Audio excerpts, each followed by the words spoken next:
da ONG Toda a Vida. Hoje nós estamos fazendo o 10º seminário Toda a Vida. Esse ano, em função da pandemia, a gente está fazendo online. Nós temos duas parcerias que são espetaculares, que é a Universidade Federal de Santa Maria, através do GEMOB, e a Faculdade Factum. Bom, esse é o terceiro webinar. O primeiro webinar, nós falamos sobre as transformações que as cidades, as metamorfoses que as cidades estão sofrendo, principalmente em função da pandemia. O segundo, nós falamos as causas e consequências dessa crise climática. E hoje a gente vai falar com o engenheiro Sidney Schreiner sobre a mobilidade urbana de Tóquio. Hoje nós vamos falar sobre inovação, vamos aprender um monte de coisa. Bom, pessoal, boa palestra para vocês. Eu vou passar agora para o professor Jairo, da Faculdade Factum, que vai dar as boas-vindas para todo mundo, tá bem? Tchau, pessoal, eu volto mais tarde. Tchau. Jairo. Ok, bom dia a todos. Em nome da Faculdade Factum, eu quero agradecer o convite da ONG Toda a Vida, da Lígia Miranda, sua coordenadora, ao professor Dr. Carlos Félix, amigo de outras jornadas, o meu abraço, ao professor Dr. João Fortini Albano, minha saudação e um prazer em conhecê-lo, ao nosso palestrante Sidney Schreiner, o meu boa noite pelo fuso horário, né, que a tecnologia nos permite essa dissonância de horários e, ao mesmo tempo, esse evento unindo dois extremos do planeta aí, né? Quero ressaltar que a nossa Faculdade Factum preza muito por estar sempre envolvida nos assuntos que dizem respeito às questões ambientais, questões de cunho social, e hoje, principalmente, com essa que se relaciona com o bem-estar da comunidade em geral, né? Principalmente da comunidade de Tóquio, que nós queremos aprender, e certamente no dia de hoje estaremos absorvendo conhecimentos significativos nesta área com as experiências de todos, né, e principalmente aí do Sidney nessa jornada dele. Em nome da Faculdade Factum, meu muito obrigado. Olá, bom dia a todos, especialmente meu amigo Schreiner, o Sidney, nos permite essa aproximação. Obrigado aí, expresso minha grande alegria aqui junto com todos, né, e com o nosso grupo GEMOB, Departamento de Transportes da Universidade Federal de Santa Maria, todos os acadêmicos do nosso grupo lá, Factum, professor Jairo, a Marcele, a Bárbara e a Thaís, que sempre viabilizam toda a vida a nossa grande ONG aí, né, Lígia? Espetacular. E a engenheira Lígia e o meu querido amigo, professor João Fortini Albano, que vai ser nosso comentarista aí, com comentários e uma apreciação ao final dessa jornada de hoje. E também a todos que nos apoiaram, a NTP, o Observatório Nacional de Segurança Aviária, Instituto de Engenharia. Me coube essa honra e prazer de poder apresentar o tema e o nosso palestrante e falar mais uma vez, né, que nós vivemos alguns tempos difíceis nessa pandemia que está afetando a tudo e a todos indistintamente aí. O escritor israelense lá, o Yuval, fala no seu último livro, Homo Deus, que a humanidade estaria para transpor os seus principais problemas nesse milênio, os quais sejam fome, pestes e guerra. Mas pelo momento que nós estamos vivendo, a gente sabe que isso ainda não foi resolvido. E ainda nós temos associado ao nosso mundo moderno outros flagelos, né, Sidney? Talvez aí não tenha isso, mas falta de água, ausência de saneamento, habitação, atendimento à saúde, educação, problemas sociais como desemprego e outros. A pandemia, muitos dizem, escancarou, os problemas já existiam, e a pandemia chutou o balde aí, ressaltou esses problemas, né? Muito mais ainda onde as pessoas vivem, nas cidades, dito por alguns estudiosos como o maior invento da humanidade. E dentro da cidade, e nós vamos falar de Tóquio, há essa concentração, essa chamada explosão urbana. O Brasil foi um dos países que mais se urbanizou no mundo, e todas as complexidades decorrentes dessa urbanização. Embora a gente observe algumas tendências hoje, como associado a esse aumento da urbanização, uma sofisticação tecnológica que pode gerar as nossas smart cities. No Brasil, como em toda a América Latina, nós temos problemas sérios de mobilidade, de acessibilidade, da mobilidade que é essa superfunção urbana, né, que permite que todos realizem seus deslocamentos. Isso significa o quê? Nós termos, na realização das nossas atividades, alguns problemas e altos custos envolvidos, principalmente tempo de viagem e os congestionamentos. E aqui no Brasil, especialmente, há uma carência, o Sidney é brasileiro, vou falar ele depois, conhece uma carência de infraestrutura, dos transportes, especialmente os transportes coletivos que vivem um momento singular agora. E nós temos esse desafio para pensar como é que será o futuro. Porque até agora, até então, nós tínhamos esse uso excessivo dos transportes individuais motorizados, e vivemos o século do automóvel, associado com ausências do planejamento do uso do solo, a estabilidade social e econômica, que necessitam um monte de realizações, e para isso um monte de deslocamentos. Embora nós tenhamos tido historicamente algumas políticas aí, e o Sidney já sabe disso, porque já participou de alguns planos, né? Estatuto da Cidade, Lei da Mobilidade, a exigência de planos diretores. Só que nós tivemos uma ruptura nessa história agora. Há um entendimento que nós estamos vivendo um período de transição que pode levar a muitas transformações, algumas das quais já existem. Como, por exemplo, o Cílio vai falar lá, home office no Japão parece meio tradicional, né? Há uma clara evidência também de que as formas de deslocamento na cidade precisam ser repensadas. Muitas das ações que hoje nós vimos pelas gestões aí, que retiraram o espaço viário urbano dos automóveis, do transporte motorizado, para enfatizar, para privilegiar a microacessibilidade, os transportes ativos, os pedestres, as bicicletas, né? Nós já sabemos que são soluções que podem ser mais ou menos permanentes. Tóquio vai nos inspirar muito nisso também. O futuro vai apresentar e apresenta outras soluções, e o Sidney também vai falar isso. Tem lá carro elétrico, híbrido, autônomo, compartilhado, aéreo até, né? Não sei se... Eu não ouvi tu falar disso, mas... Transporte como serviço sob demanda. Então, minha gente, eu tenho uma alegria imensa de dizer que eu conversei com o Sidney para nós podermos ter esse olhar do outro lado do mundo que às vezes a gente nem imagina. Um olhar de inovação, um olhar de esperança, um olhar de futuro.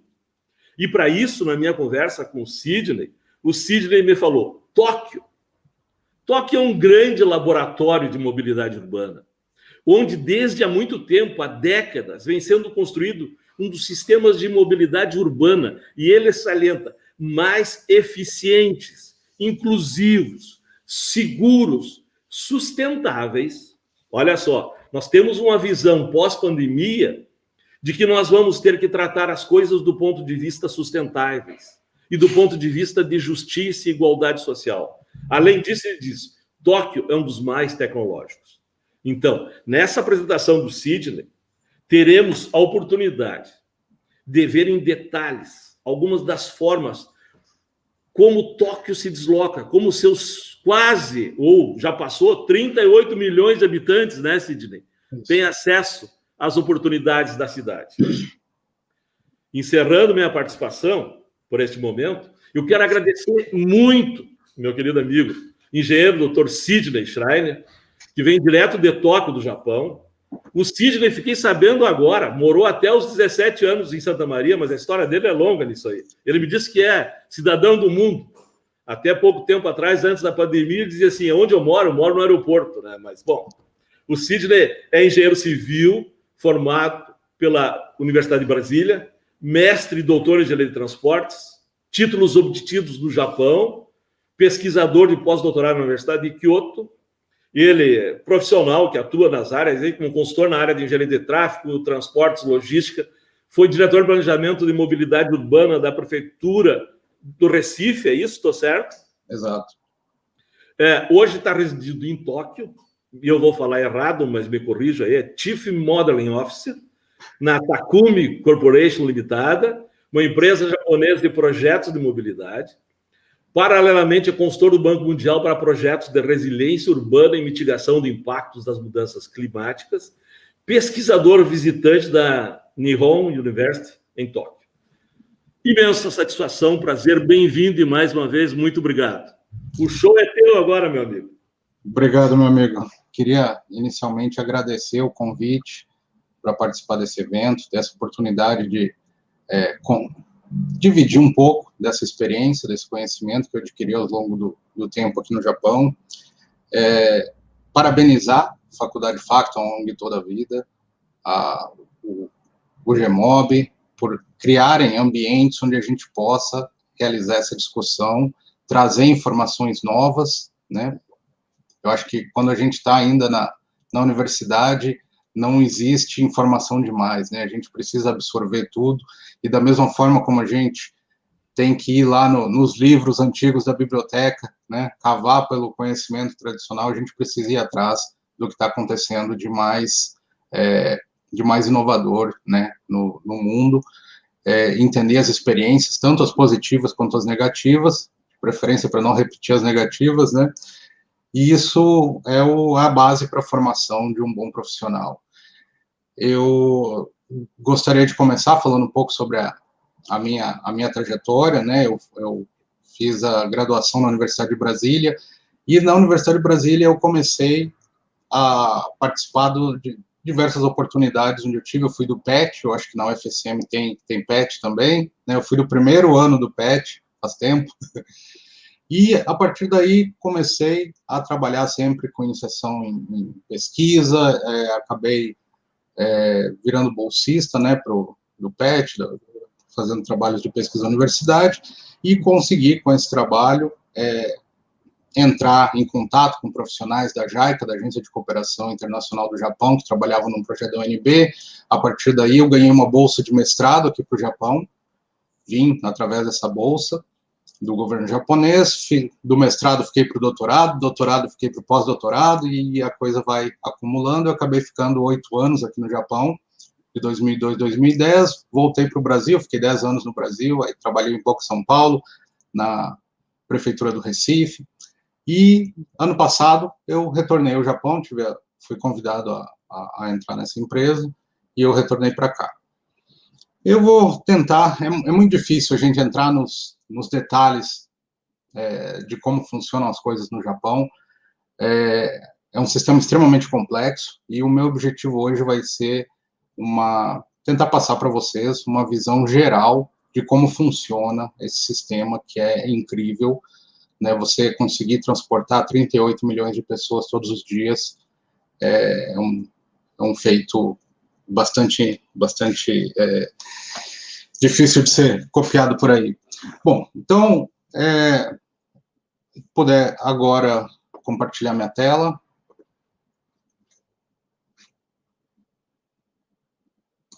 Aqui.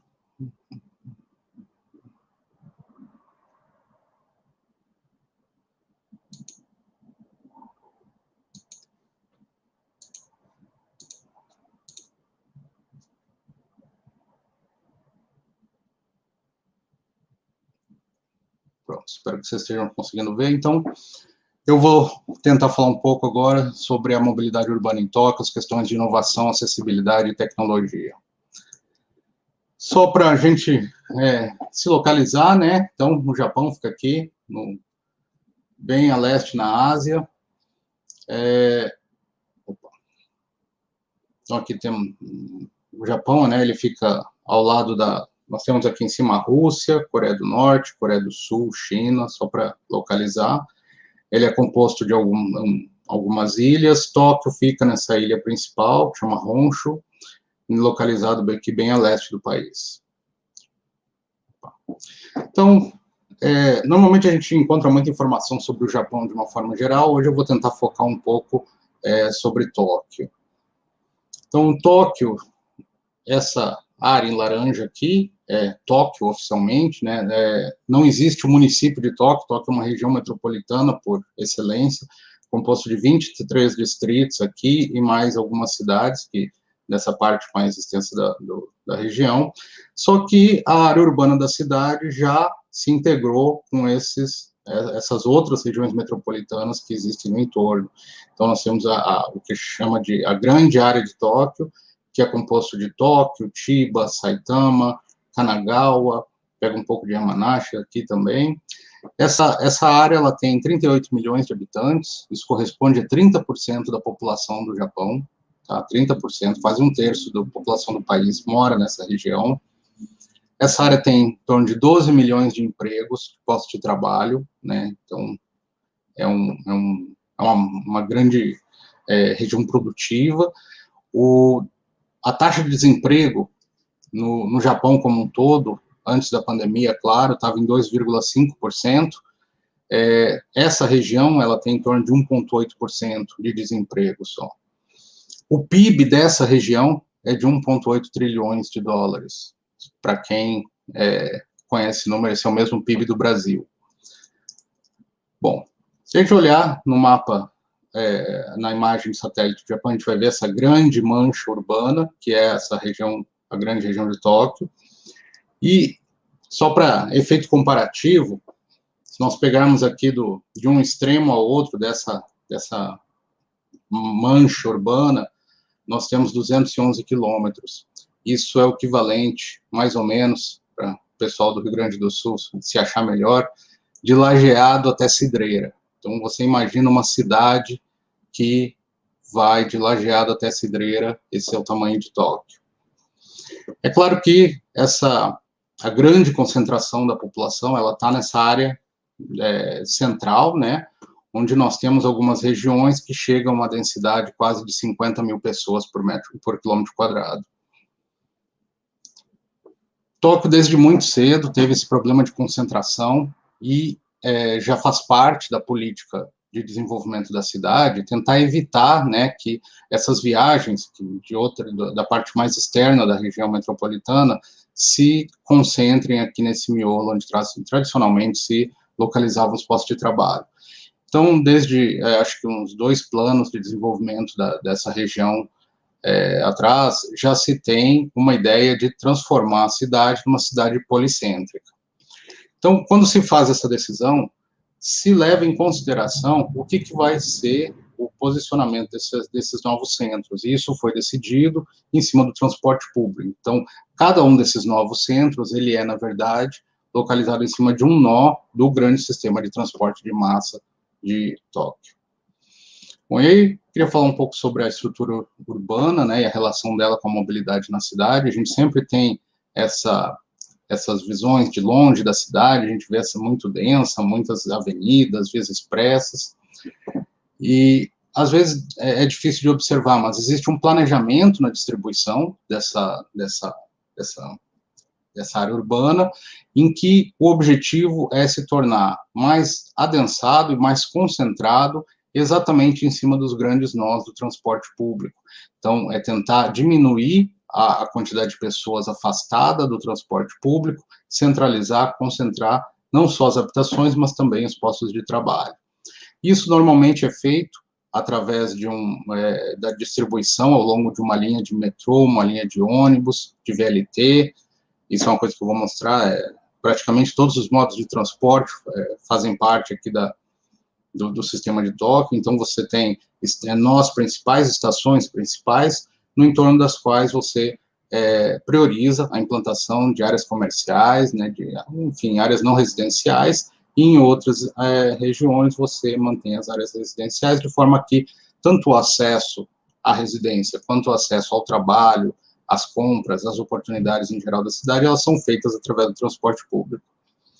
Isso faz parte do planejamento da cidade, isso já vem sendo implantado há várias décadas na cidade, e hoje já se tem uma configuração, né, em termos de área construída na cidade, distribuída no entorno dessas grandes estações.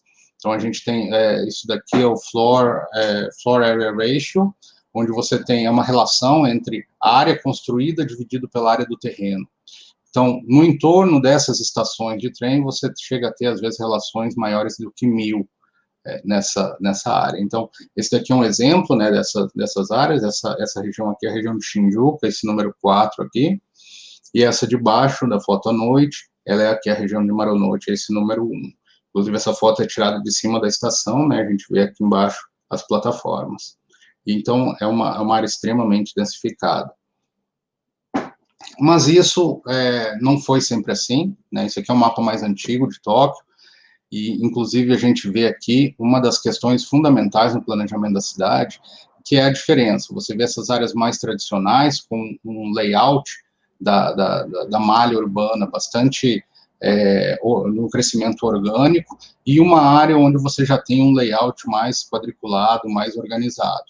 Isso, na verdade, decorre da reestruturação da cidade. Como Tóquio tem um problema, o Japão como um todo sofre com os terremotos, principalmente, no passado, né, quando a cidade ainda era predominantemente composta de prédios, casas de madeira, durante os terremotos, principalmente à noite no inverno, haviam grandes incêndios.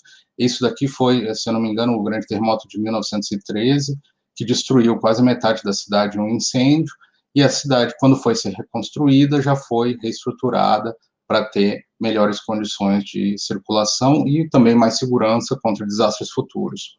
E a gente vê aqui um mapa do risco, né, com relação aos terremotos, devido exatamente a essa falta de reestruturação da cidade, existência de muitos imóveis antigos de madeira ainda, e isso vai sendo aos poucos reorganizado. Então, isso daqui espero que vocês consigam ver por aí, mas é o conceito, né? Então, você tem ruas estreitas, casas, áreas de baixa densidade em madeira, e isso vai ser, normalmente, reorganizado, você tem um redesenho das vias, um alargamento das vias, e a concentração do que eram edifícios de madeira, isso passa a ser prédios residenciais multiunitários. Bom, e aí isso vem acontecendo, principalmente aqui no centro da cidade, onde a gente vê essa quantidade muito grande de prédios, né, uma densidade extremamente alta, mas a gente consegue ver também, perdão, alguns núcleos de prédios mais altos, que ficam localizados exatamente nas estações. Espero que vocês consigam ver o meu mouse, eu estou apontando com o mouse aqui, não sei se vocês estão vendo, mas são onde tem esses núcleos de prédios maiores, são exatamente as estações de transporte público. Aqui a gente pode ver, né, essa linha de prédios, tem uma aglomeração maior aqui, né, continua. Isso daqui é exatamente o traçado de uma linha de metrô, então existe uma concentração aqui ao longo, isso lembra um pouco o que foi feito em Curitiba, com os BRTs. Né? Mas a cidade não é toda daquele jeito, extremamente adensada e cinza, né? Essa daqui é uma foto da rua próxima ao meu escritório. Então, a gente tem aqui umas regiões mais afastadas do centro, onde você tem densidades menores, você tem bastante tráfego, inclusive motorizado. E quando você vai para as áreas residenciais, você ainda encontra essas vias que têm uma característica muito forte ainda do início da cidade. Tóquio começou a se formar por volta do ano 1200, 1300, e ela se tornou a capital do Japão em 1700, quando a capital foi transferida de Kyoto. Kyoto foi capital do Japão do ano 700 até 1700, aí foi transferido para Tóquio. Então, essas ruas ainda guardam bastante características daquela época. É claro que, ao longo do tempo, isso vai sendo transformado. A gente vê algumas coisas interessantes, né? Por exemplo, essas ruas locais, elas não têm uma calçada definida, mas isso não significa que o pedestre tenha menor prioridade aqui. A cidade, ela é muito impermeabilizada, né? Então, a gente vê as pessoas se utilizam do espaço público para ter as suas plantas, né, para fazer às vezes até a gente acha uma horta perdida por aqui. Da mesma forma, nas áreas comerciais, né, onde a gente tem ainda essa configuração urbana, os comércios utilizam esse espaço público de uma forma bastante orgânica. Aqui mais um pouco, né, a gente vê alguns prédios, ainda que tem muitos desses prédios, eles são bastante antigos, é uma evolução natural das casas, construção aqui no Japão é muito cara, então as pessoas, principalmente as pessoas mais idosas, elas vão deixando de atualizar suas edificações, e isso vai deixando com um aspecto assim mais velho, né, mais mal cuidado, mas a gente vê que, eu sempre chamo a atenção, extremamente limpa a cidade, né. E a gente ainda tem, né, aqui várias edificações tradicionais de madeira. Essas casas normalmente têm 100, 200, 300 anos, né, às vezes até o pavimento ainda é o pavimento tradicional, original da cidade. Então, quando a gente pensa na mobilidade de Tóquio, pensa sempre naquela loucura das estações de metrô, mas a grande parte da cidade ainda é dedicada à circulação de pedestres. Algumas áreas já são mais renovadas, né, então a via já é um pouquinho mais larga, mas a gente vê que as edificações já sofreram atualizações, né, de uma forma geral, a gente tem uma qualidade de infraestrutura extremamente boa aqui, né. Mais um exemplo, né, dessa utilização do espaço público pela população. Nas áreas comerciais, você tem circulação de veículos de entrega no período da manhã, mas sempre muita gente andando durante o dia. Os rios, né, tem uma série de rios que cortam Tóquio, praticamente todos eles são utilizados para navegação. Não existe transporte público por rio, mas existe, sim, um turístico muito forte, e existe o transporte comercial. Esses barcos que vocês estão vendo, eles são todos restaurantes. Então, o Japão, de uma forma geral, tem uma cultura corporativa muito forte, e as empresas sempre realizam eventos, né, com as equipes, e normalmente é comum eles procurarem locais bem tradicionais para fazerem esses jantares, esses eventos, e esses barcos são sempre uma boa opção. Bom, falando um pouco sobre a mobilidade da cidade, então, a gente tem aqui algumas informações, né, sobre a distribuição modal em Tóquio. Em 1995, essa grande área de Tóquio, ela tinha em torno de 27% das viagens eram feitas por transporte público. Em 2008, isso aumentou para 33%, mas no núcleo de Tóquio, a gente já tinha em 95, 45% de transporte público. Isso em 2008 subiu para 52%. A gente tem, existe uma informação lá por 2016, isso já tinha passado, né, estava por volta de 52%, mas quando a gente observa os dados do centro, o CBD, o centro financeiro da cidade, a gente chega a ter utilizações de trem, principalmente, da ordem de 73%. Então, é um uso muito grande. A bicicleta ainda aparece, a caminhada 10%, o carro menos que a caminhada, isso é bem difícil da gente ver por aí. E interessante aqui no Japão é porque, diferente do Brasil, o ônibus não tem um papel principal no transporte público, né? Toda a estruturação do transporte público de Tóquio é feita por trilho, o ônibus é meramente um alimentador, e nessa área, principalmente, ele está em torno de 2%. Bom, eu vou começar a falar um pouco agora sobre cada um dos segmentos, né? Vou tentar mostrar isso rapidamente, é muita coisa, mas vamos lá. Então, começar pelos pedestres, né? E aí não tem como a gente não passar pelo cruzamento de Shibuya. Esse cruzamento ele é extremamente famoso, ele é considerado um dos cruzamentos que tem maior tráfego de pedestres do mundo. São estimados que 2.500 pessoas atravessam a rua por tempo de verde do semáforo aqui no horário de pico, né? Esse cruzamento ele fica na frente da estação de Shibuya, que é uma das principais estações. Essa aqui é a estação, esse prédio aqui. Tá? Na frente do prédio tem essa grande praça, onde aqui fica, para quem já viu aquela história do cachorrinho que ficou aqui esperando o dono, a estátua dele está aqui, foi aqui que ele ficou. E esse aqui é o cruzamento, né, onde a gente tem essa quantidade. Isso aqui não é horário de pico, no horário de pico a gente não vê o chão nesse cruzamento. Não só nesse local, mas diversos outros locais na cidade, a gente tem vias que são completamente tomadas por pedestres, né? Essa aqui é a Takeshita-dora, é o paraíso de compras dos adolescentes. Isso daqui não é um dia especial, todos os dias são assim, né? Principalmente finais de semana, onde as pessoas descem do metrô e circulam por essa região toda comercial a pé. Isso não é novo no Japão, né? Então, nas áreas mais tradicionais da cidade, a gente encontra ainda várias dessas ruas de pedestres. Isso aqui é uma rua, né, com o tempo provavelmente os comerciantes se juntaram e fecharam o teto aqui, transformaram isso numa galeria, e como antigamente as ruas eram muito estreitas, né, às vezes até dá a impressão de que é uma galeria, mas isso aqui é uma rua, e isso, durante o horário comercial, fica completamente lotado de pessoas, as pessoas que trabalham aqui em volta vêm para cá para comer, fazer compras de comidas, carnes, enfim.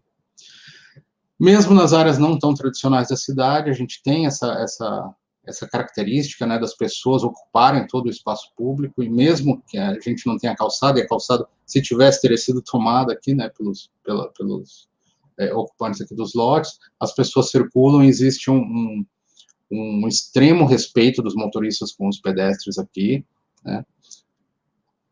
Aqui outro exemplo, né, em outras áreas comerciais da cidade, onde simplesmente as pessoas tomam conta das ruas,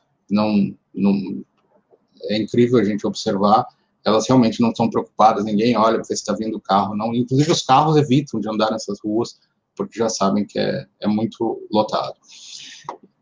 Principalmente por conta da população do Japão estar num processo de envelhecimento muito rápido, tudo no Japão tem uma preocupação com acessibilidade. Às vezes, a preocupação é mais...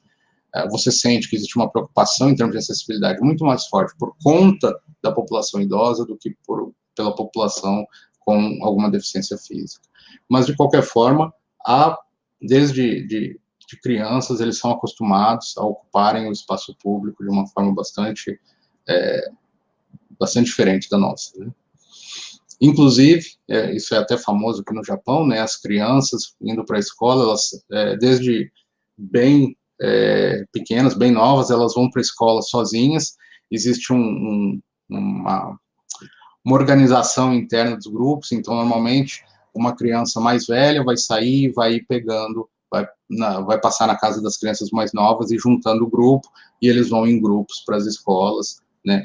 O caminho das escolas, ele é completamente sinalizado, você tem diversas formas, inclusive os postes indicam que esse é uma rota escolar, e aí uma coisa que acontece, que é muito interessante, é que existe uma preocupação da própria população que reside, que trabalha, né, ao longo dessas rotas, de cuidar das crianças que estão andando ali. Naturalmente, existe toda uma preocupação também, né, com as pessoas portadoras de deficiência, então, praticamente em toda rua maior na cidade, nas calçadas, você vai ter piso tátil, você vai ter rebaixamento. Acho que eu nunca vi uma esquina no Japão que não tenha rebaixamento, e você vai encontrar o piso tátil sempre conectando com a infraestrutura tátil do metrô, do transporte público de uma forma geral. Quando a gente chegar na parte das estações, prestem atenção, acho que em todas as fotos vocês vão ver o acesso para o piso tátil até o trem. Bom, aí passando um pouco para os ciclistas, né, então a bicicleta, ela faz parte da vida do japonês. Eu não conheço nenhum japonês que não tenha bicicleta, não conheço nenhum japonês que não tenha usado bicicleta. Eles vão para a escola de bicicleta, eles trabalham de bicicleta, eles se divertem de bicicleta. O japonês, ele é multimodal por natureza, então ele vai andar muito a pé, ele vai andar muito de bicicleta, ele vai usar o transporte público sempre que possível. Ainda assim, o Japão tem uma das maiores frotas de automóveis do mundo, mas eles usam o automóvel de uma forma mais sustentável do que a gente vê no Ocidente. Aqui eles começam a usar a bicicleta quando eles são crianças e eles não param, né? Então a gente vê muito idoso andando de bicicleta, eles ocupam as ruas, eles vão para todo lado de bicicleta, uma coisa incrível para quem está acostumado com o Brasil, chega a ser um susto quando você vê. Com relação à infraestrutura, a gente encontra algumas ciclovias, né, principalmente nas ruas que estão sendo reestruturadas. Lembre que eu falei que as vias estão passando por um processo de reestruturação, de alargamento, de redesenho viário. Normalmente, essas grandes avenidas, elas recebem ciclovias, existem vários padrões que são utilizados, mas a maioria das ruas em Tóquio, elas estão sinalizadas dessa forma, seria a nossa ciclorrota, né? Isso foi implantado agora há pouco tempo, uma preocupação por conta das Olimpíadas. Mas, tradicionalmente, no Japão, os ciclistas andam na calçada. Então, até hoje, por mais que a rua esteja sinalizada, você encontra as bicicletas na calçada. E ainda existe toda a infraestrutura que é construída, né? As pontes, os viadutos, tem sempre uma ciclovia, e, principalmente, ao lado dos rios, eu não sei se vocês conseguem perceber, isso daqui é uma barreira contra a inundação, né, ao longo de um rio, e sempre em cima dessa barreira você vai encontrar uma calçada, uma ciclovia. E eles usam a bicicleta em família, eles usam a bicicleta carregando coisas, eles usam a bicicleta de terno e gravata, carregando. Eu ainda não desenvolvi a habilidade de usar o guarda-chuva andando de bicicleta, mas eles conseguem fazer isso. No centro da cidade você encontra principalmente os jovens utilizando a bicicleta para fazer suas viagens locais. Normalmente eles vêm de metrô até o trabalho, e a partir daqui eles têm uma bicicleta aqui só para fazer o que eles precisam aqui nessa região.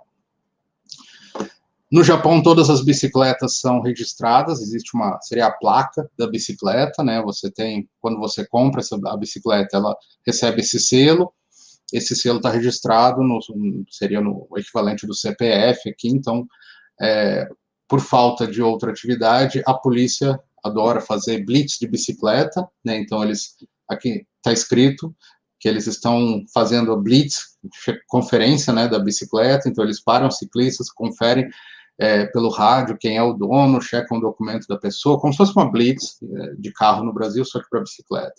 E a polícia também usa a bicicleta aqui, é muito comum a gente ver essas patrulhas de bicicleta. As bicicletas são, interessante, elas são todas equipadas, elas são equipadas, tem lugar para colocar um cacetete, tem essa caixinha para guardar documentos, bem adaptada para eles. E, claro, eles fazem a fiscalização do estacionamento da bicicleta em local proibido.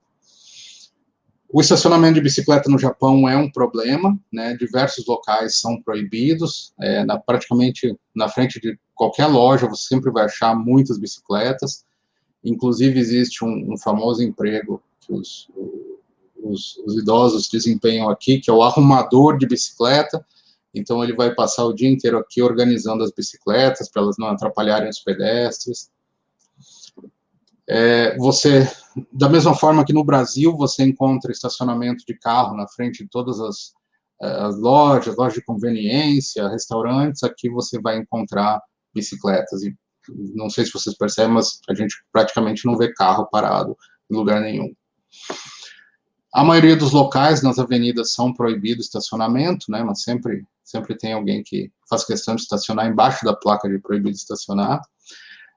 Normalmente, os estacionamentos de bicicleta, eles ficam localizados no entorno das estações, né? Então, aqui é uma estação de trem, e próximo da entrada você tem um local designado para estacionamento de bicicletas. Esse daqui é um local aqui perto de casa. Você tem uma capacidade muito grande de estacionamento de bicicletas, e praticamente todos eles, né, esse daqui ele é grátis, mas a maioria deles são pagos. Você tem sempre uma cabinezinha aqui, onde você vai pagar o preço do estacionamento. Que, por exemplo, esse estacionamento aqui do lado da estação, ele funciona 24 horas, só que o pessoal da recepção só fica das 10 às 9.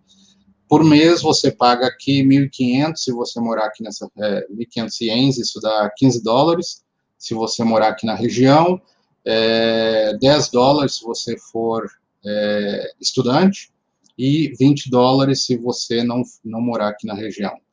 Se fizer o pagamento para 3 meses, aí tem desconto, né?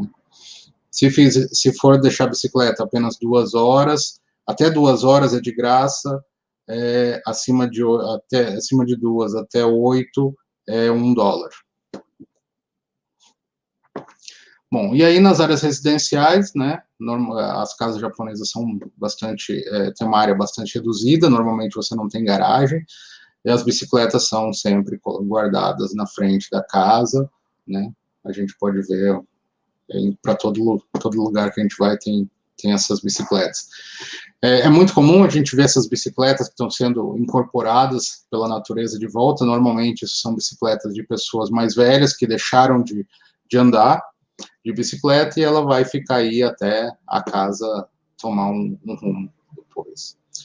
Normalmente, as estações de metrô, estações de trem, elas têm estacionamentos de bicicletas subterrâneos, né? Então, sempre tem a escada com a faixa para carregar a bicicleta aqui.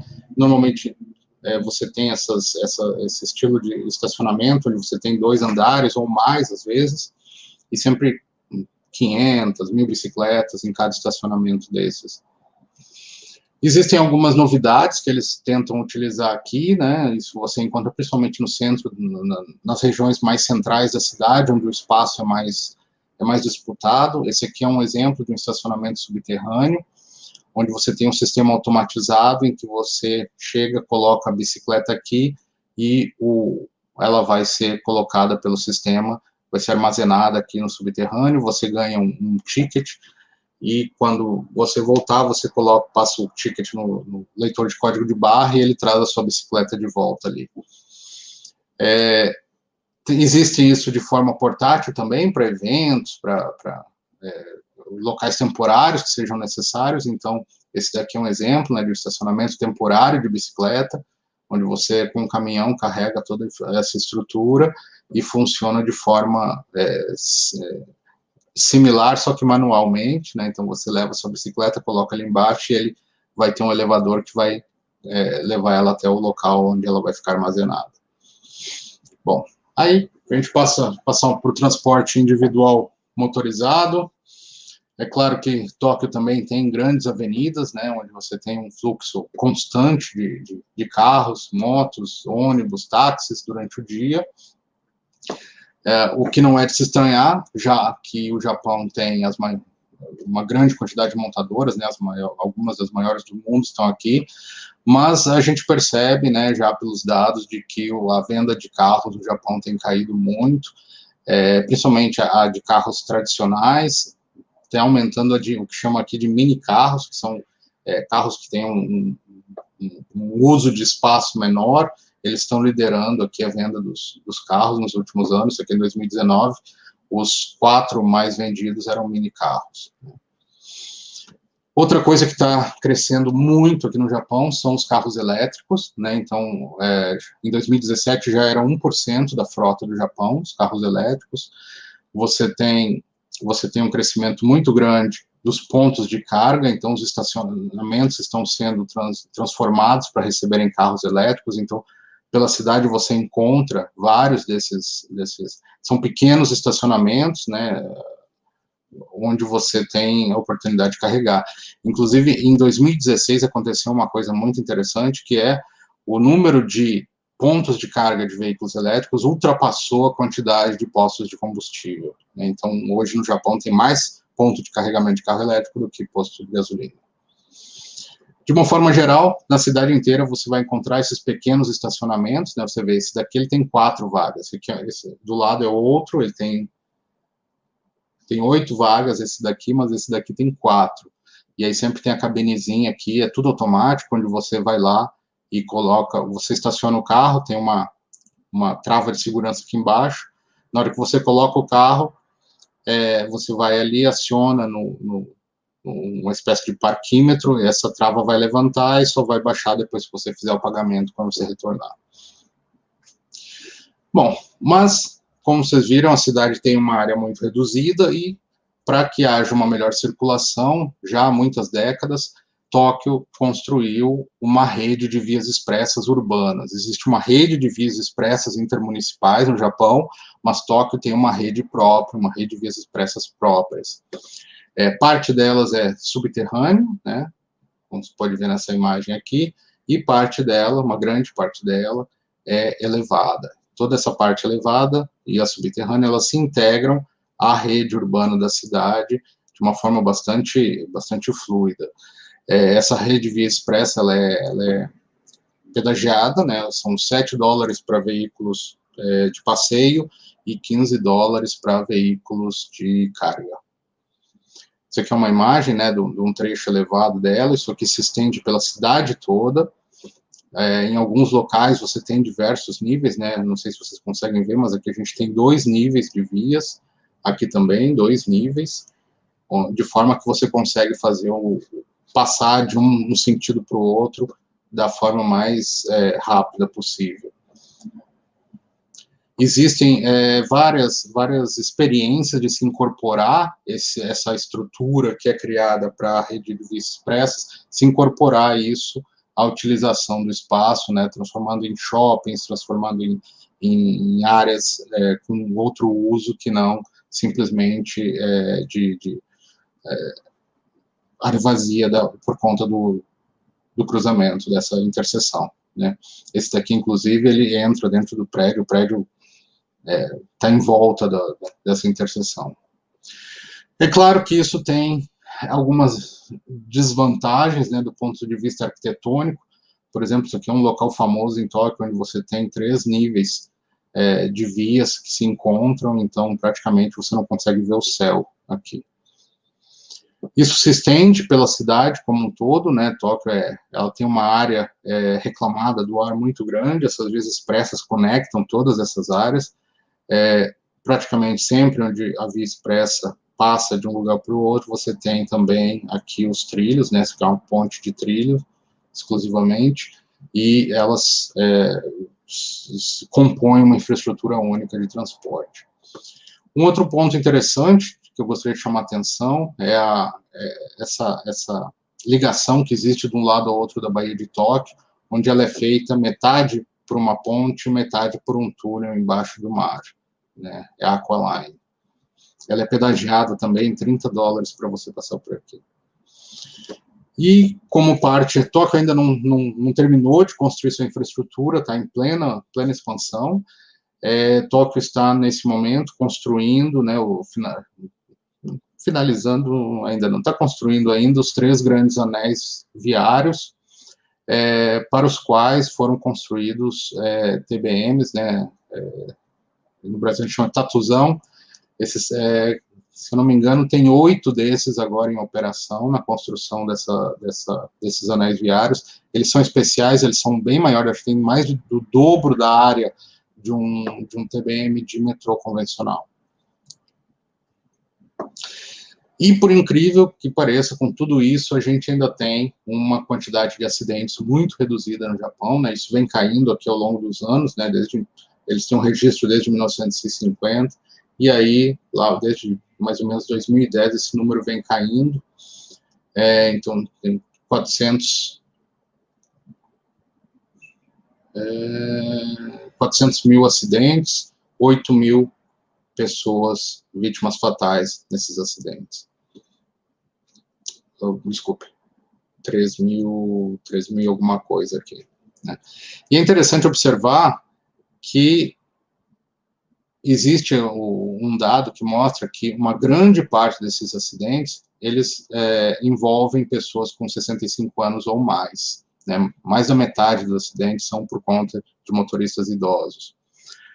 Existe hoje toda uma tentativa de se diminuir a quantidade de motoristas idosos. Os últimos acidentes de grandes proporções que aconteceram aqui, ficou evidente que houve um problema de imperícia do motorista, decorrente da idade, e, em função disso, existe uma política de se reduzir a quantidade de motoristas idosos.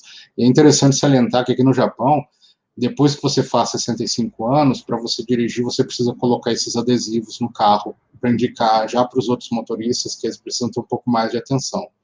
Da mesma forma, no seu primeiro ano de carteira de motorista, você tem que usar esse adesivo aqui para alertar os outros motoristas que você não tem experiência ainda. Bom, em função disso e do desenvolvimento, né, da tecnologia, os veículos autônomos aqui no Japão estão sendo pesquisados de forma bastante agressiva, principalmente pelas universidades. Isso daqui é um teste, é uma área de testes de uma universidade em Chiba, onde você testa veículos autônomos, levando em consideração a passagem de trens, pedestres, todas as situações de conflito que possam existir. A grande diferença aqui no Japão é que existe uma tendência de se utilizar o transporte autônomo para transporte coletivo, e não o veículo individual. Então, a gente não está falando de Tesla, né? são ônibus, vans autônomos que vão fazer o transporte coletivo, de forma autônoma, dentro de estratégias de Mobility as a Service, ou seja, de complementação de sistemas integrados, multimodais, principalmente como fazendo a última milha do transporte público. Então, aqui são algumas imagens, né, dessa área de testes. Então, tem vários tipos de veículo, carros de passeio, ônibus, inclusive veículos sobre trilhos sendo testados de forma autônoma. E, no ano passado, começaram os testes de rua dos veículos autônomos aqui em Tóquio. Então, existem algumas áreas que foram definidas para isso, e você tem já a oportunidade de utilizar esses veículos, né, ver como é que funciona. É claro que, como ainda são testes, sempre tem um motorista ali de prontidão para assumir caso alguma coisa dê errado, né. Então, principalmente por conta das Olimpíadas, começou a ter uma série de testes, diversas empresas colocaram veículos na rua. Isso parou agora em decorrência da pandemia, mas eu acredito que logo deve começar novamente. Bom, eu estou com o meu tempo no limite, mas vamos dar uma corrida aqui. Eu queria falar de transporte público, então, só para vocês terem uma ideia do tamanho do que a gente está vendo aqui. Esse é o metrô de São Paulo, acho que vocês já devem ter visto por aí, e esse é o mapa dos trilhos de Tóquio. É uma diferença brutal, né? Até a gente se pergunta, poxa, mas a gente consegue andar nisso daqui? Depois de alguns anos morando aqui, a gente se acha bem nisso aqui tudo. Mas eu conheço muitas cidades no mundo e eu não conheço nenhuma cidade que tenha a rede de transporte em trilhos que Tóquio tem. Aqui em Tóquio tem diversos tipos de veículos, né, sendo utilizados, diversos tipos de trem. Cada operador, você tem, às vezes um operador tem diversos tipos de veículos andando. Isso daqui é uma linha de superfície, né, essa daqui também. Essa daqui é a linha circular que existe em Tóquio, a Yamanote Line. Esse daqui é uma linha de superfície também. Esse daqui é o metrô Ginza, o primeiro metrô do Japão. Eles reformaram as estações e eles mantiveram a cara do trem original lá de, se eu não me engano, 1925, alguma coisa assim. Existem grande variedade de outros tipos, né? Você tem, por exemplo, esse daqui é o trem que vai para o aeroporto, todo modificado para que você possa andar com malas, tem uma qualidade diferenciada do transporte público. Você tem o monotrilho, que interliga com outro aeroporto. Você tem o Yuri Kamome, que esse aqui é um sistema sobre pneus, que funciona aqui em Tóquio também. Nós temos a Setagaya Line, essa aqui é a linha que passa pelo local onde está o meu escritório, né, um VLT, já está há 50 anos operando aqui em Tóquio. E, claro, né, acho que todo mundo já viu as imagens, né, no horário de pico, precisa da ajuda dos funcionários para empurrar as pessoas, mas fora do horário de pico, o nível de conforto é muito bom. Rapidamente sobre a questão um dos objetivos do planejamento do transporte público em Tóquio hoje é reduzir o nível de congestionamento, o nível de pessoas dentro dos trens, né, então é uma busca constante por redução. Isso você tem não só no sistema de transporte público, mas também no sistema de longa distância, né? Esse daqui é o trem-bala, o Shinkansen. Agora, mês passado, entrou em operação a nova série 700S aqui. Só para, rapidamente, vocês terem uma noção do que é a capacidade de transporte oferecida por esse sistema interregional. Hoje a gente tem, no horário de pico, 15 trens por hora. Cada trem carrega 5.000 passageiros, são 83.000 passageiros por hora no horário de pico, entre Tóquio e Osaka, que é a segunda maior cidade do país. Aqui é só para vocês verem como é por dentro, né, do trem-bala. E, claro, o transporte público, a gente tem também o ônibus, né? Os ônibus aqui no Japão, eles têm uma característica diferente do Brasil, então eles não são os sistemas principais, são só alimentadores, e eles tendem a ser, eles chamam de, está aqui do lado, não dá para ler, o non-step bus, é o ônibus sem degrau, né? Então você tem ele sempre muito acessível, de novo, aquela preocupação com a população mais idosa que utiliza o sistema. Eu não poderia deixar de falar das grandes estações de Tóquio, né? Esse dado é de 2015, mas o número não alterou muito, então nós temos das maiores estações do mundo em operação aqui. A primeira é Shinjuku, são 3,5, 3,6 milhões de pessoas diariamente entrando e saindo da estação. Se a gente considerar também as pessoas que passam direto por lá, esse número vai para 4,5 milhões. Isso é equivalente à população da cidade de Berlim, né? Então, nessa estação passam 11 linhas diferentes de trem. A segunda é Ikebukuro, com um pouco menos, 2 milhões e 600 mil pessoas, que é equivalente à população da cidade de Chicago, com 11 linhas passando. Isso aqui é em Osaka. A quarta é Shibuya, que é aquela do cruzamento que eu mostrei para vocês, 2,3 milhões de pessoas. Tem uma população igual a Nagoya, que é a terceira maior cidade do Japão, né, com 8 linhas passando, e assim por diante. A estação que tem a maior quantidade de linhas em atendimento é a estação de Tóquio, por onde passam 1,2 milhões de pessoas, tem 15 linhas passando por lá. Isso daqui é para vocês entenderem, né, tentarem pelo menos, essa daqui é a estação de Shinjuku, é aquela que eu falei que é a maior do Japão e do mundo.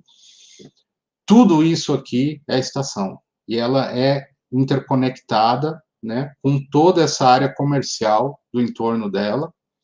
Isso daqui é um trecho novo que foi construído agora, não sei se vocês conseguem perceber, aqui no terraço dela tem um terminal de ônibus, né? Então você tem o trem lá embaixo, você tem áreas comerciais de circulação no meio, e tem o terminal de ônibus aqui em cima, tudo isso interligado com grandes áreas de pedestres, interligado com os prédios. Da estação você consegue pegar um elevador direto para os escritórios nesse prédio aqui, e isso faz com que exista essa utilização gigantesca. As estações de metrô e trem no Japão, elas têm áreas comerciais dentro delas, né? Então isso daqui, você não está num shopping, isso aqui é dentro da estação. Então, enquanto você troca de um trem para o outro, você pode almoçar, tomar um café. As catracas aqui são, em sua maioria, por cartão sem contato, né? Então, no Japão tem uma coisa interessante, que você toca o cartão aqui na entrada e toca na saída também. Então, não há necessidade de fazer pesquisa de origem e destino do transporte público, você tem o dado real, já sempre em tempo real. Que é um detalhe de dentro das estações, né? Isso aqui é uma estação de metrô, sempre muita informação disponível, a gente fica até perdido, tanta informação. Lembra que eu falei do sistema de piso tátil sempre vindo até o trem? A mesma forma nas estações aqui de superfície. Aqui é aquela estação que eu falei que renovaram, isso daqui foi a primeira estação de metrô de Tóquio, de 1925, foi renovada agora. Da mesma forma que a gente tem essas superestações, a gente tem pequenas estações, né, atendendo as áreas residenciais da cidade. Dentro das estações, toda a parte de acessibilidade é sempre muito bem trabalhada, né, inclusive nos corrimãos, você encontra sempre a indicação de onde a pessoa está e para onde ela vai em braille no corrimão, eu acho isso incrível. As escadas são sempre marcadas, né, com cores de alto contraste. Recentemente, as estações, por conta do problema do corona, as estações começaram a receber robôs para fazer a desinfecção das áreas comuns. Eu ainda não cruzei com eles, mas sei que eles já estão em operação. E a questão da tarifação, né, normalmente se utiliza cartões, né, cada empresa tem o seu cartão, mas eles são todos intercambiáveis, a gente usa para entrar e sair da estação aqui, usa no ônibus também, usa na máquina para comprar Coca-Cola, usa no táxi para pagar o táxi, usa na loja de conveniência, inclusive agora você pode utilizar diretamente no celular. Para entender um pouco da tarifação, né, por exemplo, aqui, se eu estiver na estação de Akihabara, os preços eles vão ir aumentando à medida que eu vou me afastando. Então, é um preço que ele aumenta com a distância, baseado em distância. Cada sistema tem um esquema tarifário diferente. Isso daqui, se vocês dividirem por 100, ele vai dar mais ou menos o preço em dólar. Tá? Não há subsídio no transporte público no Japão.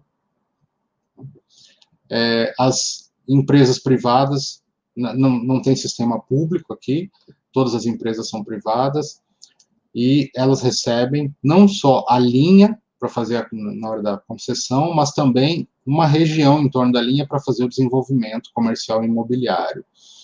O que acontece? Você consegue manter né, isso daqui é a quantidade de trilhos que vem sendo aumentado na região de Tóquio depois do ano 2000, então isso não para, está sempre crescendo, nunca vi essa cidade sem obra. E quando você olha para as empresas que operam os sistemas, você vê que sempre tem os itens, o transporte não é a única fonte de receita da empresa. Então, você tem transporte, imobiliário, vendas, hotel e lazer, todas as empresas, isso aqui é uma empresa, Quinteto, essa aqui é outra, Tokyo, todas elas têm sempre uma série de investimentos, uma série de fontes de receita além do transporte. Então, o transporte público no Japão, ele não vive exclusivamente de tarifa. Isso permite com que não haja subsídio público. Por exemplo, na Tokyo, que é uma das maiores empresas de operação de metrô aqui, o transporte, né, a tarifa, corresponde a 42% da receita da empresa. 41% vem de receita imobiliária e várias outras fontes. E se você olhar a quantidade em metros quadrados de área comercial que em cada estação que essa empresa tem, é incrível a quantidade de comércio que eles coordenam. Bom, eu vou pular essas partes. Bom, isso aqui é interessante vocês verem como isso cria esses eixos, né, de infraestrutura na cidade. Então, você tem aqui o trem urbano, o trem intermunicipal, Shinkansen, você tem uma via local, você tem o monotrilho, e você tem a via expressa, né? Então, se a gente fosse fazer uma avaliação de qual é a capacidade de pessoas transportadas num eixo desses, é uma coisa incrível. Bom, então a gente tem hoje no transporte público, em termos de inovação, né? Se fala muito do conceito do MaaS, e isso no Japão já está sendo aplicado, de forma que várias empresas estão se organizando. Você tem a JR, que é a Japan Rail, que originalmente era do transporte intermunicipal e do transporte sobre trilho, se juntando com a JAL, que é a Japan Airlines, a Times é uma operadora de estacionamento, a Docomo Bike Share. A Docomo é uma empresa de telefonia, que entrou agora na parte de compartilhamento de bicicleta, e elas estão trabalhando juntos para fazer sistemas que possam oferecer para as pessoas o deslocamento porta a porta, seja de onde for até onde for, pagando uma tarifa num sistema só, onde você não precisa ficar trocando de sistemas ao longo do seu trajeto. Bom, transporte de carga, né? Vocês imaginam que uma cidade desse porte precisa de muito deslocamento de carga urbana. Então, dentro desse sistema de vias expressas da cidade, já é previsto, em alguns locais, áreas específicas para a implantação de terminais logísticos de interface com o intermunicipal e terminais logísticos urbanos. Isso já faz parte do planejamento da cidade. Tradicionalmente, no Japão, você já tem um transporte, principalmente de comida, muito, muito intenso, né? Isso já há várias décadas. Eu acho incrível esse negocinho que eles têm. Aqui dentro tem um amortecedor. Então, você coloca o prato com comida, com sopa, desce essa capa aqui, e isso segura. Então, a bicicleta vai para lá e para cá, e não vira nenhuma comida. Isso daqui deve ter 50 anos, essa tecnologia. E hoje a gente vê muito, são essas motinhos, né, que tem uma capacidade de carga relativamente grande, né, aqui, e a gente vê muito também bicicleta, carregando cargas urbanas aqui para todo lado.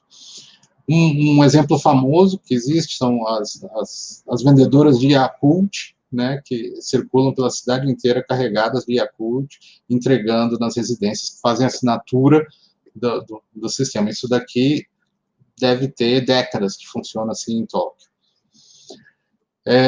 De novo, né, aquelas motinhas que eu avisei. Uma coisa que eu acho interessante é que o sistema de despacho de cargas urbanas no Japão é tão eficiente que as pessoas, normalmente, elas não levam a mala com elas para o aeroporto. Eu vou viajar daqui para Osaka, um dia antes eu despacho minha mala para o aeroporto aqui, eu já despacho para o aeroporto em Osaka, ou já despacho para o hotel onde eu vou ficar em Osaka. quase todo mundo faz isso. E existe chama Takubin, que são os serviços de entrega urbana aqui do Japão, né? E eles têm pequenos armazéns espalhados pela cidade inteira. Então, eles fazem o transporte entre os armazéns nos caminhões, e do armazém para o destino final, eles fazem ou nos carrinhos, circulando pelas calçadas, ou nas bicicletas, circulando pelas ruas. Começou agora também esses pontos de entrega de mercadorias, então muitas pessoas trabalham o dia inteiro, não estão no horário que as entregas são feitas, não estão em casa, então elas podem pedir para entregar num sistema desses. O serviço de entrega vai escolher uma dessas portas, colocar a mercadoria, registrar o código, e eles informam o código para a pessoa vem aqui de madrugada. Essa foto foi eu que tirei na loja de conveniência aqui perto de casa, fica aberto 24 horas. Também aqui perto a gente já tem sistemas exclusivos da Amazon, por exemplo, né? Então o nível de compras que está sendo feito está tão grande que a própria Amazon está colocando esses pontos de entrega nas lojas de conveniência. A loja de conveniência é a base de todo o comércio local aqui do Japão. E a gente está vendo vários testes, né, de novas tecnologias. A Rakuten é um site de vendas, seria equivalente ao nosso Mercado Livre no Brasil. Então, eles estão testando entregas com drones, com esses carrinhos feios para danar. Eu ainda não vi esse daqui na rua, esse daqui eu já vi. Que estão sendo utilizados para fazer o teste de entrega autônoma de mercadorias. Inclusive, eles têm um veículo grande porte aqui, né, que está sendo feito. Eu não sei como é que esse negócio vai pousar, não entendi ainda como é que isso vai funcionar. A JAL, a Japan Airlines, está testando esses mini helicópteros para entregar cargas expressas pela cidade. E o que eu acho um tiro de bazuca para matar um mosquito, entrega de jornal utilizando drone, né? Já começou aqui você tem serviços especiais. Quando você assina o jornal, você paga um preço a mais, o seu jornal vai ser entregue por um drone. Bom, aí para finalizar, a questão do uso de Big Data, né, eu acho que é o que está acontecendo de mais interessante aqui no Japão, é a utilização dos dados, principalmente de telefonia, para você entender o movimento das pessoas e, a partir daí, fazer o planejamento da mobilidade. Veja que a última pesquisa de origem e destino, feita no Japão, a amostra tinha 1.300.000 pessoas. Então, é absurdamente caro. Eles estão procurando uma forma de parar de fazer a pesquisa OD dessa forma, e estão indo na direção do uso dos dados de telefonia, né? Então, as próprias empresas já estão construindo suas próprias aplicações a partir desses dados. O próprio cartão que se usa para fazer os pagamentos, você tem não só a informação de onde entrou no sistema e onde saiu, mas também de onde você fez compras, qual o táxi que você pegou, e isso está sendo utilizado. Está ocorrendo de forma bastante intensa também os desafios, né, para utilização de dados abertos, de forma a incentivar a participação da sociedade nesse desenvolvimento todo. Foi interessante agora com a questão da pandemia, né, a utilização desses dados para fazer o rastreamento das pessoas que estão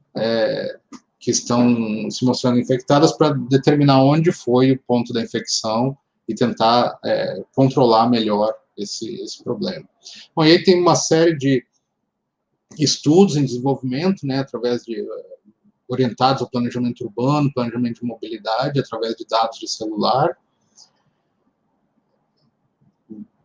Esse daqui é um estudo interessante, né? Então, se observa onde dessas áreas comerciais estão atraindo mais pessoas e de onde essas pessoas estão vindo, quase como uma pesquisa OD, isso baseado ainda também na distribuição temporal dessas pessoas. Isso já foi utilizado na pandemia para monitorar o nível de redução, o nível de eficiência do pedido do governo para que as pessoas se mantessem em isolamento voluntário, né?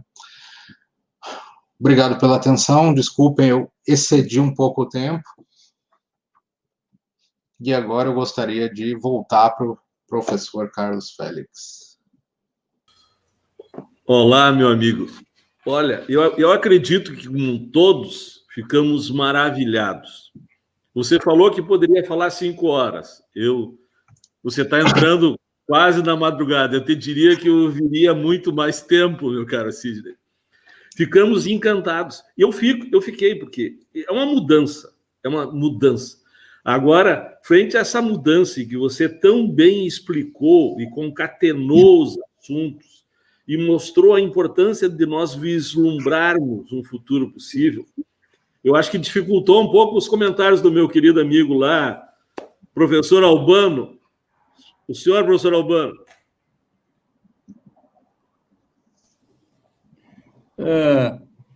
Bom, meus cumprimentos a todos aí, e particularmente ao Sidney Schreiner. Sidney Schreiner eu não conhecia, mas a partir de hoje, né, eu coloco na minha relação de pessoas altamente qualificadas no trato da mobilidade urbana e do transporte. Eu imagino que, após a sua estada no Japão, ele possa voltar para o Brasil e trazer toda essa bagagem de conhecimento para ser aplicada aqui no nosso país, porque, de fato, nós estamos precisando, e o exemplo é um ótimo, e o Japão é um ótimo exemplo. Bom, comentários realmente, como disse o Félix, são difíceis porque o Sidney foi muito claro, muito didático, muito abrangente, né? Eu me senti assim assistindo, eu me reportei à minha época de aluno, prezados colegas que estão assistindo aqui. Eu fiquei assim anotando avidamente alguns dados, algumas coisas, para ficar aqui com um certo acervo de conhecimento dessas informações tão ricas aí, que estão vindo para nós lá do outro lado do mundo. Mas, assim, já que eu assumi o compromisso de apresentar alguns comentários, aqui vai, né? A relação da mobilidade urbana com o urbanismo, isso aqui no Brasil é muito rejeitado ainda. Parece mentira, né? E uma das primeiras coisas que ele falou, né, é impossível desassociar os deslocamentos com o planejamento urbano. Então, digamos assim, eu acho que está muito bem abordado isso aí. Uma outra questão que me chamou a atenção, né, foi aquilo que aqui nós discutimos ainda com uma coisa misteriosa, que é o TOD, né, é o desenvolvimento voltado aos eixos de transporte. Então, assim, parece que lá já é uma coisa pacífica. Aqui ou ali, né, em Curitiba e tal. Mas, assim, ó, o que o pessoal diz? Estão querendo autorizar a construção de espigões junto aos eixos e tal, né? E aí continua o operário morando na periferia, fazendo seu transporte de ônibus, levando um tempo maior de deslocamento. Bom, me chamou a atenção a matriz dos deslocamentos. Isso aqui, para mim, foi uma quase loucura, né? Tá? 9% de carros, 9% de carros. Olha, se eu contar, ninguém vai acreditar, vou ter que citar a fonte, né?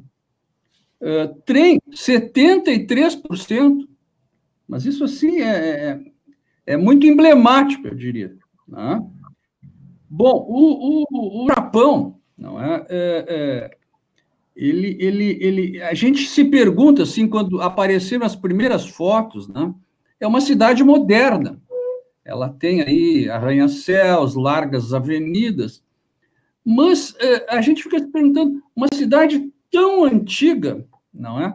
Como é que ela se transformou, assim, numa cidade tão moderna? Então, penso que os bombardeios da Segunda Guerra Mundial, penso que um terremoto que aconteceu na década de 20, se não me engano, não é? Isso aí colaborou, desmanchou parte da cidade. Aí, bom, já que nós temos que reconstruir, vamos reconstruir tudo moderninho aqui, bonitinho e tal. Isso tem o lado ruim, não é? Que foi a devastação, mas tem o lado bom, que a reconstrução se deu sob conceitos mais atuais, né? Bom, uma frase me chamou muita atenção, que eu anotei aqui e vou citar bastante. Diz assim, ó, o japonês é multimodal por natureza. Achei o máximo aqui. Quer dizer, isso aí está integrado na cultura do japonês, né? Sair da bicicleta, deixar no estacionamento, pegar o metrô, etc, etc. Isso aqui, quando a gente fala nisso, eles dizem, mas tem que fazer baldeação, como uma colocação assim depreciativa. Bom, tudo que foi abordado também mostrou a tecnologia altamente de ponta, né? Tudo assim, com uso, todas as soluções de mobilidade estão sendo encaminhadas e foram encaminhadas com a utilização de tecnologia de ponta. Então, isso é bastante impressionante. Os minicarros foram os mais vendidos. Então, a gente sempre sabe, né, que no Japão o espaço é supervalorizado, enfim, mas os minicarros estão assumindo o seu verdadeiro papel dentro do contexto do tecido urbano, né? E o crescimento bastante acentuado dos carros elétricos também acho que é uma tendência mundial e já bastante acentuada, né? As vias pedagiadas, as vias expressas pedagiadas, aqui existe uma questão assim bastante importante, né, contra o pedágio, né? Chama-se aqui também a indústria do faturamento urbano, enfim, a indústria da arrecadação. Então, me chamou a atenção que $30 para passar no túnel, eu achei até, sinceramente, bastante caro.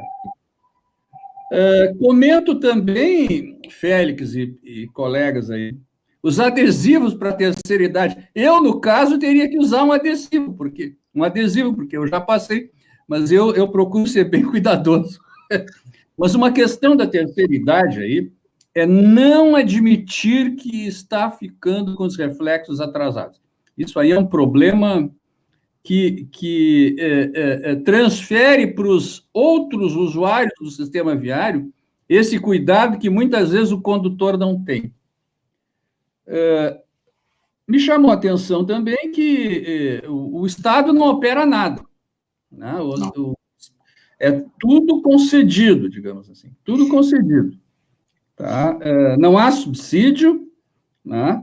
E achei interessante, né? Aqui nós estamos fazendo, em Porto Alegre, nós estamos fazendo uma discussão para injetar recursos no transporte urbano por ônibus, dado que o número de passageiros, a demanda caiu muito, então nós estamos discutindo como é que nós vamos compensar essa situação aí, para não falir totalmente o sistema. E lá eu achei muito criativo, né? Quer dizer, a tarifa, ela participa só em 42% do faturamento das empresas, e elas trabalham aí com comércio, participação imobiliária. Então, isso aí, eu acho assim, que para nós, assim, é uma ideia muito boa. Nunca tinha ocorrido para mim isso aí, tá? E talvez aos nossos gestores aqui também não. Finalizando já, né, as entregas por drones, isso aí, o drone e a sua evolução ia acabar participando desse contexto urbano aí, não é?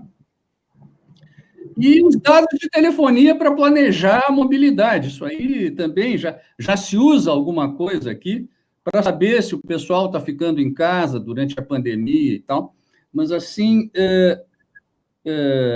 isso aí sendo usado de uma forma bastante intensa. Então, assim, encerrando, que eu já sei também que o meu tempo não era muito, mas esses comentários, assim, na verdade, eles procuraram fazer uma síntese do que o Sidney Schreiner contou para nós. Foi uma coisa absolutamente rica, não é? e mostrando aí que existe muita lição, muita experiência no Japão a ser transmitida por nós. Uma coisa que eu queria falar, né? E as motos? Não sei, não fez parte do teu comentário. Aqui as motos, assim, quando abre um verde numa sinaleira, parece que está acontecendo uma invasão de ETs, porque tem 20, 30 motos ali estocadas, esperando o sinal, muitas nem esperam o sinal. Então, nós estamos, assim, com uma mortandade aqui na nossa cidade de Porto Alegre, muito grande de motociclistas. E você não fez nenhuma menção, assim, pelo menos mais aguda, à utilização de motos como transporte individual e também como ele é utilizado aqui no Brasil como entrega de comida, essa coisa toda. Então, assim, eu encerro cumprimentando ao Félix, à Lígia, a Factum e ao Sidney, os meus grandes cumprimentos. Está aqui anotado como um grande especialista da área, tá? Que eu vou fazer todas as recomendações. Espero que tu venha para o Brasil, né? Aplicar todo esse aprendizado, toda essa cultura de mobilidade que tu estás acumulando aí ao longo da tua vida. Muito obrigado pela oportunidade de participação nesse encontro. Meu prezado, querido amigo, nossa referência técnica aí, professor Albano, mais uma vez, obrigado. Eu fico muito feliz de saber das referências. Eu vou aproveitar o seu comentário para dizer o seguinte: eu tenho uma lista de comentários aqui, e como eu comentei antes, eu quero falar da Suzana, da ONG Toda a Vida, que diz: cada minuto foi precioso. Nós temos comentários só elogiando. A Alessandra, lá, engenheira da EPTC, fala o seguinte: eu quero às 5 horas também. E há uma solicitação aqui, meu caro, que a gente faça uma segunda edição disso. Então, muito, muito obrigado. Por favor, se você puder falar sobre o que o professor Albano falou, eu fico realmente muito grato, antes de nós chamar a Lígia. Eu agradeço a atenção de todo mundo, fico muito feliz que tenha tido uma repercussão tão positiva. Realmente, o tempo é apertado. Se eu entrar em detalhe em qualquer um desses tópicos, a gente vai até amanhã conversando. Só para tocar nesse assunto, eu não falei da moto, porque a moto, prioritariamente aqui, a gente vê ela no âmbito da carga urbana, né? Como eu mostrei, aquelas motinhos ali com espaço para carregar carga. Você vê, dependendo da região da cidade, você vai encontrar muito aquelas lambretinhas, né? Utilizada principalmente pelos homens mais novos, mas é sempre num deslocamento mais curto, porque você não pode estacionar em qualquer lugar. Normalmente você nem tem estacionamento para motos, né, pela cidade. Você tem aqueles pequenos estacionamentos para carros e às vezes tem uma vaga de moto, 2 vagas de moto. Então, normalmente o que acontece é quem tem uma moto maior, né, vai ocupar uma vaga de carro, mas não é muito comum de se observar. E realmente, se você comparar a participação da moto no volume total de tráfego, comparar o Brasil com o Japão, aqui a gente diz que não tem moto. Mas você observa, sim, muito pouco, mas tem. Em Tóquio, né, se você for para fora dessa área, mais para o interior, aí você vai ter um uso muito maior do automóvel, da moto, né, porque o transporte público fica menos denso. Bom, a questão é o tempo aí. Eu me baseio no... Tu quer antes da meia-noite acabar, né? Da meia-noite aí, né? Obrigado, meu querido Albano. Agora eu vou chamar a Lígia, presidente da Toda a Vida, aí, para os seus comentários, Lígia. Mais uma vez, obrigado pela parceria. Nós é que agradecemos. Bom, primeiro, como eu disse para vocês no início, eu tinha certeza que a gente ia aprender um monte. Muito obrigada, Sidney. Foi O que o Albano falou, todos nós aprendemos muito.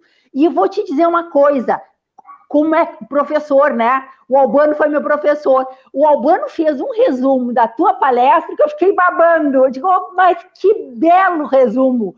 Que coisa boa ser professor e ter toda essa orientação, né? Foi excepcional. Adorei o resumo, Albano. Bom, eu tenho uma pergunta para ti que eu acho que vai ser muito interessante. A gente sabe que para essas inovações todas, e tu é um especialista em inovação, está se pensando muito na tecnologia dos 5G. E a tecnologia do 5G é micro-ondas, é como se fosse um micro-ondas. Eu já li vários artigos dizendo do problema seríssimo para a saúde das pessoas e dos seres vivos de forma geral, com essa tecnologia. Simplesmente muda o DNA, só isso, né? O 5G. E as pessoas estão baseando todo esse desenvolvimento tecnológico, que é super importante, que também vai salvar vidas, óbvio, a medicina vai usar muito, mas para que usar uma tecnologia que ela, por um lado, ela ajuda, por outro lado, ela causa uma grande destruição? O que tu acha disso, Sidney? Bom, 5G já está em operação no Japão desde março, se eu não me engano. Todos esses sistemas de veículos autônomos, eles já se baseiam nesse sistema. Eu não estudei a fundo ainda isso, né? Meu tempo é limitado, até tenho interesse em ir, mas não consegui ainda ir atrás disso. Eu sei que é um sistema diferente, né? Tanto que os celulares convencionais não conseguem utilizar essa banda, precisa de um celular apropriado para isso. Eu realmente não tenho fundamentação técnica suficiente para dizer se eu concordo ou discordo. Eu só fico feliz que o Japão tem a tecnologia própria e não está participando dessa discussão estranha que nós estamos vendo aí, que entre diferentes países, um forçando o outro, né? Eu acho que pronto. Minha opinião nesse momento é que a discussão que está sendo colocada em nível político sobre essa tecnologia, ela supera a discussão técnica com relação à saúde. Eu acho que ela vai dar mais problema no curto prazo do que a questão da interferência, né, dessas micro-ondas no organismo. Mas, realmente, aqui já está em operação, está em ampla expansão, eu acho que é um caminho sem volta. Então, nada mais certo do que a gente se inteirar sobre quais são realmente os efeitos. Eu, tão cedo, não vou mudar meu celular para o 5G, então tem um tempo ainda para a gente descobrir o tamanho desse problema. Bom, eu queria já me despedir, dizer que, em nome do Toda Vida, agradecemos muito a parceria com o GEMOB da Universidade Federal de Santa Maria, meu amigo do coração, o seu Carlos Félix. Agradeço muito ao Albano, outro amigo que eu amo de paixão, meu professor, e ao Sidney, que deu um show. Muito obrigada, em nome de Toda a Vida, eu agradeço a todos, e curta uma página do Toda a Vida, porque vai estar lá toda a webinar, e vocês podem fazer perguntas que a gente manda para o Sidney, ele responde, a gente responde ali na página do Toda a Vida. E até o 4º webinar, pessoal. Muito obrigada a todos os participantes. Tchau. Obrigado, Lígia. Eu também quero manifestar aqui. Tu quer falar alguma coisa, finalizar aí, Sidney? Fica à vontade antes de nós encerrarmos. Não. Pode ficar à vontade, por favor. Mais uma vez, meu querido amigo Sidney, não faltou vontade, tanto minha quanto tua, de vir até Santa Maria, até o Rio Grande do Sul. Faltou um pouco de recurso aí para nós ter trazido lá, quando tu estava no Recife, né? Custava cara a vinda e a minha ida também, então sabe como é que é. Bom, mas aprendemos muito, verdade. Eu fico realmente muito agradecido a você pela tua disponibilidade, pela tua tranquilidade, pela didática com que nos apresentou. Eu não vou conseguir ler todos os comentários, mas resumindo os comentários, e foram muitos, não houve nenhuma interjeição assim, de olha, isso. Não, são todos maravilhados com o que você apresentou, com o futuro que podemos ter, agradecendo muito a oportunidade de conhecer esse outro lado e pedindo um próximo, nós vamos combinar. Eu quero agradecer a parceria que temos aí contigo e com outros que nós vamos convidar. Eu quero agradecer a parceria que temos com a Factum, com a minha querida amiga do coração, a Lígia, continuarmos, agradecer o apoio que nós temos tecnológico aí da Factum, Marcele e toda a equipe, né? E dizer que mesmo na pandemia estamos tendo essas oportunidades maravilhosas. E eu quero finalizar dizendo que nós precisamos continuar, com responsabilidade, com cuidado, com precaução, e com esse aprendizado também vermos que nós temos que ter um cuidado com a vida, com a saúde, a consciência de tudo que nos permeia. E esses tempos são tempos de difícil reflexão. Podem, e de alguma forma irão, resultar em profundas transformações. Mas precisamos continuar, precisamos olhar em frente. Com as bênçãos divinas, seguiremos. Muito, muito obrigado a todos que nos assistiram.